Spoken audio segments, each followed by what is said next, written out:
Weird is a word commonly used in conversation but has been in the English language for hundreds of years.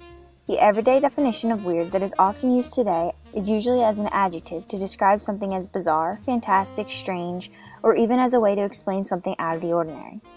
To many people, weird has a negative connotation, but to some, to be called weird can be an honorable statement. However, what I've come to realize is that this word has not always, and even today does not always, mean what people commonly think it means.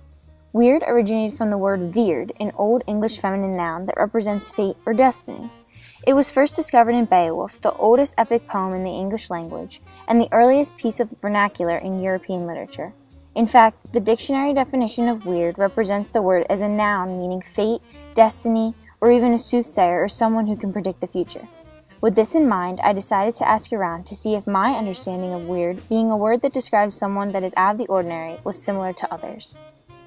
When I think of people that are weird in today's society, they use it as someone that just doesn't fit in and someone that just doesn't really follow the crowd, which I think personally is a good thing. I like when people call me weird because it makes me feel different than everybody else. To me, it's something positive because it's something different, funny.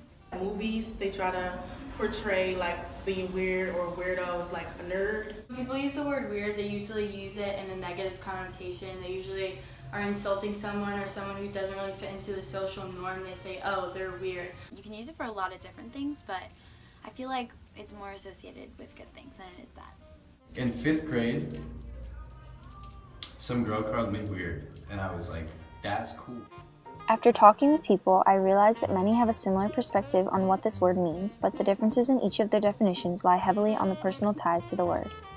Although this word is a formal dictionary definition and a historical definition that is far different from the practical, everyday use of the word, many people use the word weird as a way to describe something that is outside the social norm.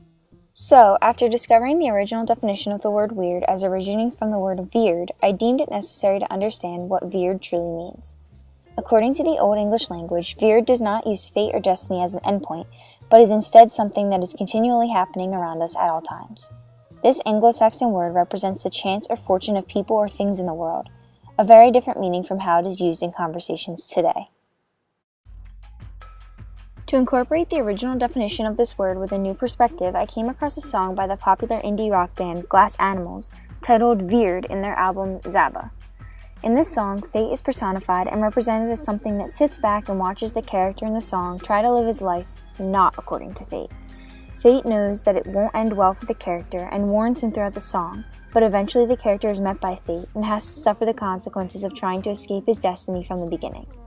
The fate in the song is represented as a person who wishes the character would have just gone with the flow of life instead of being so specific with how events in his life should have occurred. So, veered is a fate that cannot be escaped no matter how hard one tries to break the boundaries of their destiny. The song reveals that it is best to go with the peaks and valleys of life instead of trying to form a new destiny. In the end, fate will come back to either haunt a person or to help them. It is all dependent on whether or not a person initially accepts their destiny. After this investigation of the word weird and all that it entails, I have discovered that it is a word that has many different definitions. The practical way to use the word weird is completely up for interpretation. Weird is a word with much more depth than what meets the eye due to its complex and very different historical and dictionary definitions. Altogether, weird is a combination of unordinary phenomena and the fate in which it will occur. Weird has many different definitions that are subject to change over the course of time with differing situations and audiences.